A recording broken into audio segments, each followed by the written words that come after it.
और अब खबरें विस्तार से देख लेते हैं, जहां पर नीट परीक्षा को लेकर सुप्रीम कोर्ट में सुनवाई हुई। सुप्रीम कोर्ट ने केंद्र और एनटीए को नोटिस जारी किया है।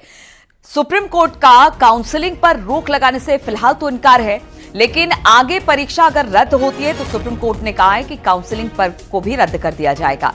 8 जुलाई को इस मामले में अगली सुनवाई होनी है। याचिका में सीबीआई जांच की भी मांग की गई है।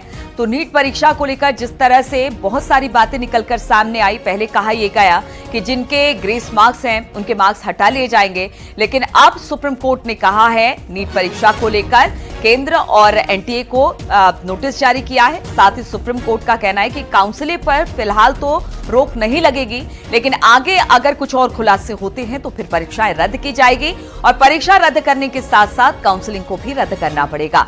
8 जुलाई को इस पूरे मामले में अगली सुनवाई है। याचिका में सीबीआई जांच की भी मांग रखी गई है।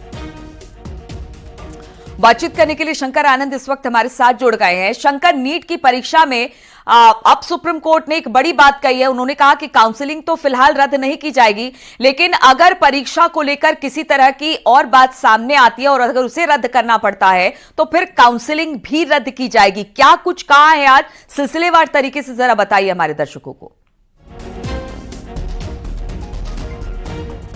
तो सुप्रीम कोर्ट ने केंद्र और एनटीए, जो कि इस पूरे परीक्षा को कंडक्ट कराती है, उससे नोटिस जारी किया है।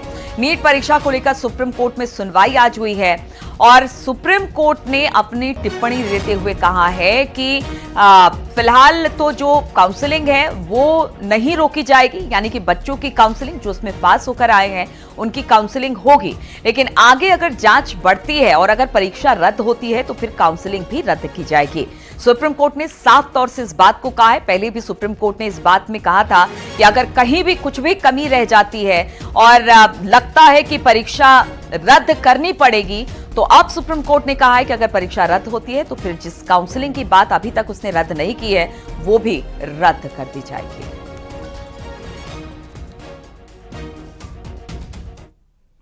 और नीट पेपर लीक परीक्षा में बड़ा पर्दाफाश हुआ है। आरोपी आयुष और अनुराग का कबूलनामा अब सामने आया है। दोनों आरोपियों ने पुलिस के सामने अब अपने अपने बयान दर्ज करा दिए हैं। उन्होंने माना कि जो प्रश्न पत्र लीक हुआ वही परीक्षा में आया और 100% वही सवाल परीक्षा में पूछे गए थे। आरोपी आयुष ने दावा किया कि कई छात्रों को परीक्षा से पहले प्रश्न पत्र मिल गए थे और प्रश्न पत्र उन्हें उत्तर के साथ मिला था।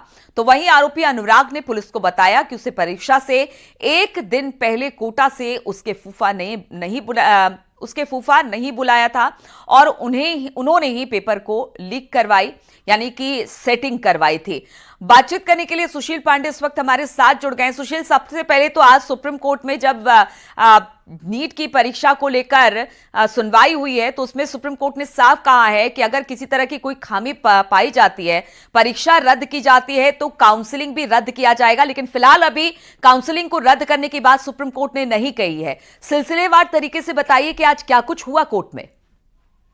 सुप्रीम कोर्ट में फिलहाल एनटीए की तरफ से 10 याचिकाएं लगाई गई थी और वहीं 30 से ज्यादा याचिकाएं कुछ छात्रों के द्वारा लगाई गई थी, जिनमें जो प्रमुख मांगे थी उसमें सेंटर मैनिपुलेशन, इस पूरे मामले की सीबीआई जांच और परीक्षा रद्द करने की मांग की थी। फिलहाल सुप्रीम कोर्ट ने इन तमाम याचिकाओं पर सुनवाई करते हुए एक बड़ा दखल दिया। सुप्रीम कोर्ट ने नीट से संबंधित तमाम हाईकोर्ट जो याचिका पर सुनवाई कर रहा था उस पर तत्काल रोक लगा दिया है। सुप्रीम कोर्ट में एनटीए की तरफ से जो याचिकाएं दाखिल की गई थी कि उन तमाम याचिकाओं को फिलहाल सुप्रीम कोर्ट ट्रांसफर किया जाए, उस पर नोटिस जारी किया है। वहीं सुप्रीम कोर्ट में सुनवाई के दौरान यह भी कहा गया कि जब काउंसलिंग पर रोक नहीं है तो आने वाले दिनों में अगर काउंसलिंग शुरू कर दी जाएगी तो इस याचिका पर कोई औचित्य नहीं बनता सुनवाई का।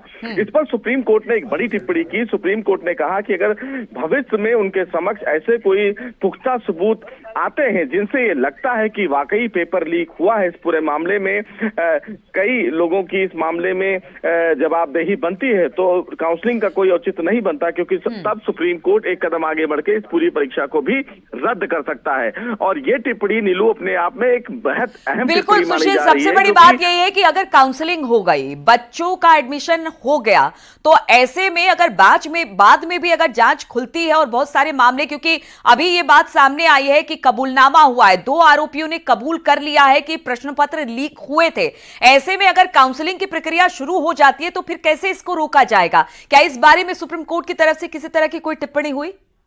जी देखिए, सुप्रीम कोर्ट ने सीधे तौर पर इस पूरे मामले में अभी मेरिट पर ना जाकर मुख्य याचिकाओं के साथ इन तमाम चीजों को जोड़ दिया है, लेकिन सुप्रीम कोर्ट ने जो टिप्पणी की है उसके मायने बहुत अहम है, क्योंकि सुप्रीम कोर्ट भी ये बेहतर समझता है कि जिस आधार पर याचिकाएं सुप्रीम कोर्ट में दाखिल की जा रही हैं उसमें कई नए नए तथ्य रखे जा रहे हैं। पहला ये कि एक ही सेंटर पर तमाम छात्रों को एक साथ ही 620 से ज्यादा अंक आ जाना और एक ही सेंटर पर तमाम छात्रों को लेकर परीक्षा दिलाना, तो ये तमाम चीजें कहीं ना कहीं एनटीए को सवालों के घेरे में खड़ा कर रही हैं। दूसरी बात कि जिस तरह से पेपर लीक का मामला सामने आ रहा है, पुलिस ने कुछ मामलों का उजागर किया है और उससे संबंधित याचिकाएं भी सुप्रीम कोर्ट में दाखिल हो रही हैं, तो इसमें कोई दो राय नहीं है कि आने वाले 8 जुलाई को इस पूरे मामले में सुप्रीम कोर्ट कोई बड़ा कदम उठाए। और इसीलिए सुप्रीम कोर्ट ने यह कहा है कि काउंसलिंग तो तब की जाएगी जब इस पूरे मामले में परीक्षा को लेकर कोई अहम सबूत उसके समक्ष ना आए। अगर सुप्रीम कोर्ट के समक्ष ऐसे सबूत, ऐसे तथ्य रखे जाते हैं नीलू, जिससे ये लगता है कि वाकई तमाम छात्रों के हित से खिलवाड़ किया गया है, तमाम छात्रों के मेहनत से खिलवाड़ किया गया है, तो निश्चित रूप से सुप्रीम कोर्ट ने पहले ही इंडिकेट किया था कि अगर इस मामले में किसी भी प्रकार की कोई कोताही बरती गई है तो हम किसी भी व्यक्ति को नहीं छोड़ेंगे। तो उसके मायने बहुत बड़े हैं और ये माना जा सकता है कि हो सकता है कि आने वाले दिनों में परीक्षा को सुप्रीम कोर्ट रद्द कर दे, क्योंकि जिस तरह से तमाम याचिकाएं दाखिल की जा रही हैं, तमाम तथ्यों के आधार पर दाखिल बिल्कुल, की जा तो रही हर हैं। तथ्य को सामने रखा जा रहा है, याचिकाएं लगातार दाखिल की जा रही है। अब 8 तारीख को जो सुनवाई होगी उसमें क्या कुछ होता है उस पर हमारी नजर रहेगी। बहुत बहुत शुक्रिया आपका सुशील हमारे साथ जुड़ने के लिए।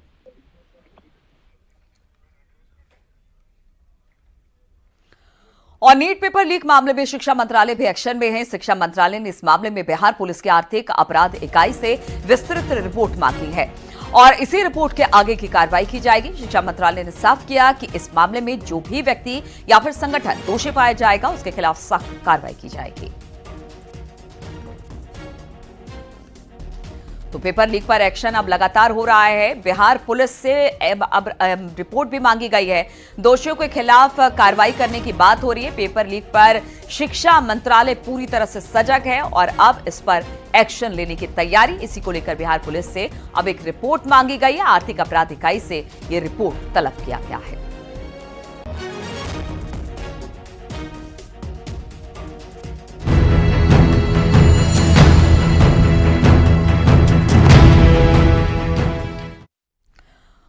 और यूजीसी नेट की बात अब कर लेते हैं। इस वक्त की सबसे बड़ी इस वक्त खबर आ रही है, केंद्र सरकार ने यूजीसी नेट एग्जाम को रद्द कर दिया है। शिक्षा मंत्रालय की ओर से यह जानकारी दी गई है। एजुकेशन मिनिस्ट्री ने कहा कि 18 जून 2024 को ही नेट की परीक्षा में गड़बड़ी हुई है, जिसकी वजह से परीक्षा को रद्द करने का फैसला ले लिया गया है।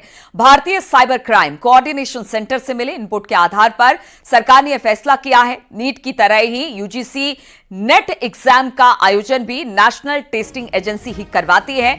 अब दो परीक्षाओं के एक की परीक्षा रद्द करने की अभी उस पर याचिका पर सुनवाई हो रही है, तो दूसरी परीक्षा को रद्द करने की बात हो गई है, क्योंकि इसमें भी गड़बड़ी पाया गया था। अभी 18 जून 2024 को ही नेट की परीक्षा खत्म हुई थी और इसके बाद गड़बड़ी की बात सामने आई, जिसके बाद परीक्षा को रद्द करने का फैसला ले लिया गया है। साइबर क्राइम कोऑर्डिनेशन सेंटर से मिले इनपुट के आधार पर यह बड़ा फैसला लिया गया है।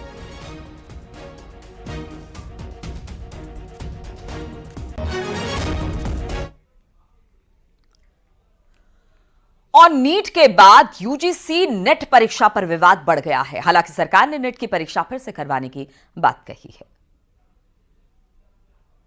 मामला अभी शांत भी नहीं हुआ था कि एक और बड़ा मामला सामने आ गया। यूजीसी नेट की परीक्षा में गड़बड़ी की शिकायत के बाद केंद्र सरकार ने बड़ा एक्शन लिया है। एक दिन पहले ही 18 जून को हुई यूजीसी नेट की लिखित परीक्षा को रद्द कर दिया गया। इसके साथ ही मामले की जांच सीबीआई को सौंप दी गई। नीट की तरह ही यूजीसी नेट की परीक्षा भी एनटीए यानी कि नेशनल टेस्टिंग एजेंसी आयोजित करवाती है। एनटीए ने 18 जून को देश के कई शहरों में यूजीसी नेट की परीक्षा 2 पालियों में आयोजित की थी, लेकिन परीक्षा खत्म होते ही इसमें गड़बड़ी और धांधली के आरोप लगने लगे। नीट को लेकर हुए विवाद से सीख लेते हुए सरकार ने तत्काल इसे रद्द करने का फैसला ले लिया। साथ ही मामले की जांच सीबीआई को सौंप दी गई, यानी यूजीसी नेट की परीक्षा दोबारा करवाई जाएगी। इसे लेकर शिक्षा मंत्रालय ने सोशल मीडिया एक्स पर ट्वीट किया और कहा कि सरकार परीक्षा की पवित्रता और छात्र हितों की रक्षा के लिए हमेशा प्रतिबद्ध है। और नेट की परीक्षा रद्द होने के बाद विपक्ष सरकार पर हमलावर है। देखिए इस पर रिपोर्ट। 18 जून को हुई यूजीसी नेट परीक्षा को रद्द कर दिया गया है, जिसके बाद इस पर सियासत शुरू हो गई। एक तरफ बीजेपी इस कदम का स्वागत कर रही है, तो विपक्ष केंद्र सरकार पर हमलावर हो गया है। बीजेपी नेता अमित मालवीय ने यूजीसी नेट परीक्षा रद्द करने के फैसले की प्रशंसा की और कहा कि छात्रों के हितों की रक्षा सरकार हमेशा करेगी। वहीं एबीवीपी ने कहा कि नकल माफियाओं को बख्शा नहीं जाना चाहिए, उन पर कड़ी कार्रवाई होनी चाहिए। नकल माफियाओं को ऐसा सबक सिखाया जाना चाहिए कि कोई भी पेपर लीक जैसी घटना में संलिप्त होने से पहले 1000 बार सोचें। उधर प्रियंका गांधी से लेकर मल्लिकार्जुन खड़गे ने केंद्र सरकार पर जिम्मेदारी तय करने की मांग की और कहा कि यूजीसी नेट परीक्षा को रद्द करना लाखों छात्रों के जज्बे की जीत है। वहीं एनएसयूआई के वरुण चौधरी ने एनटीए पर बैन लगाने की मांग की। एनटीए को बैन करें और एनटीए पर बड़ी कानूनी कार्रवाई करें। नीट के बाद विपक्ष को यूजीसी नेट परीक्षा दूसरा बड़ा मुद्दा मिल गया है, जिसके बाद ये तय है कि पक्ष और विपक्ष के बीच सियासी हमले जारी रहेंगे।